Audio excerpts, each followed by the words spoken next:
ଅଗନା ଅଗନ ବନସ୍ଥ ଭିତରେ ଗୋଟେ ସୁନ୍ଦର ନଦୀଟିଏ ଥିଲା।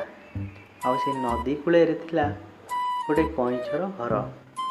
କଇଁଛର ଗାତ ନଦୀ କୂଳରେ ଥିଲା। ଆଉ କିଛି ଦିନ ପରେ ଲଗାତାର ବର୍ଷା ହେଲା। ଆଉ ବର୍ଷା ଏତେ ମାତ୍ରା ହେଲା ଯେ ଜମା ବି ଛାଡ଼ିଲାନି। ଆଉ ନଦୀ ବଢ଼ିବାକୁ ଲାଗିଲା। ଆଉ କଇଁଛର ଚିନ୍ତା ବଢ଼ିଲା। ନଦୀ ବେଶୀ ବଢ଼ିଲେ ତା ଗାତରେ ପାଣି ପଶିଯିବ। ତା ଗାତରେ ପାଣି ପଶିଗଲେ ସେ କେଉଁଠି ରହିବ, କ'ଣ କରିବ, ଏହି ଚିନ୍ତାରେ ସେ ଲାଗିଲା। ଆଉ ତାପରେ ଭାବିଲା, ବର୍ଷା ଛାଡ଼ିଲେ ଗୋଟେ ଅଲଗା ଗୁମ୍ଫା ଦେଖିବି, ସେଇଠି ମୁଁ ରହିବି। ଏବେ ବର୍ଷା ଛାଡ଼ିବା ପର୍ଯ୍ୟନ୍ତ ଅପେକ୍ଷା କରିବି। ତାପରେ ବର୍ଷା ଛାଡ଼ିଗଲା। ତାପରେ କଇଁଛ ବାହାରିଲା ଅନ୍ୟତ୍ର ଏକ ଗୁମ୍ଫା ଦେଖିବା ଲାଗି। କଇଁଛ ଚାଲି ଚାଲି କିଛି ଦିନ ପରେ ଗୋଟେ ଗୁମ୍ଫା ଦେଖିଲା। ସେଇ ଗୁମ୍ଫା ଆଗରେ ଗୋଟେ ବଡ଼ ଗଛଟେ ପଡ଼ିଥିଲା, ଶୁଖିଲା ଗଛଟେ। ଆଉ ସେ ଶୁଖିଲା ଗଛକୁ ପାର କରିଗଲେ ଗୁମ୍ଫା ଭିତରେ ରହିପାରିବ କଇଁଛ। ସେ ଗୁମ୍ଫାରେ ଆଉ କେହି ରହୁନଥିଲେ। କଇଁଛ ଭାବିଲା, ଏଇ ଗୁମ୍ଫାରେ ଆଜି ରହିବି। ଆଉ ଏଇଟା ମୋର ଘର ଆଜିଠୁ ବନେଇବି। ହେଲେ ଏଇ ଗଛଟାକୁ କେମିତି ହଟେଇବି? ସେ ବହୁତ ଚେଷ୍ଟା କଲା, ହେଲେ ପାରିଲାନି। ତାପରେ ସେ ଭାବି ନେଲା, ଆକୁ ଗୋଟେ କେଉଁ ବଡ଼ ଜୀବ ଦ୍ୱାରା ହଟେଇବି।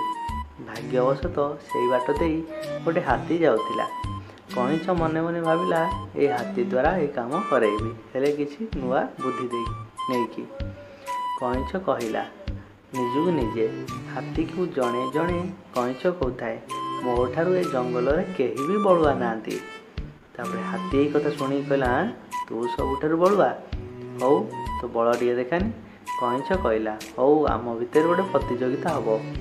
ଯଦି ଯିଏ ଏଇ ଶୁଖିଲା କାଠଟାକୁ ହଟେଇକି ପୁରା ଫୋପାଡ଼ି ଦେବ ପଦାକୁ, ସିଏ ହେଲା ଆମ ଭିତରେ ବଳୁଆ, ଆଉ ଏ ଜଙ୍ଗଲର ସବୁଠୁ ବଳଶାଳୀ। ତାପରେ କଇଁଛ ନିଜେ ପ୍ରଥମେ ଗଲା, ବଳ ଦେଖେଇଲା।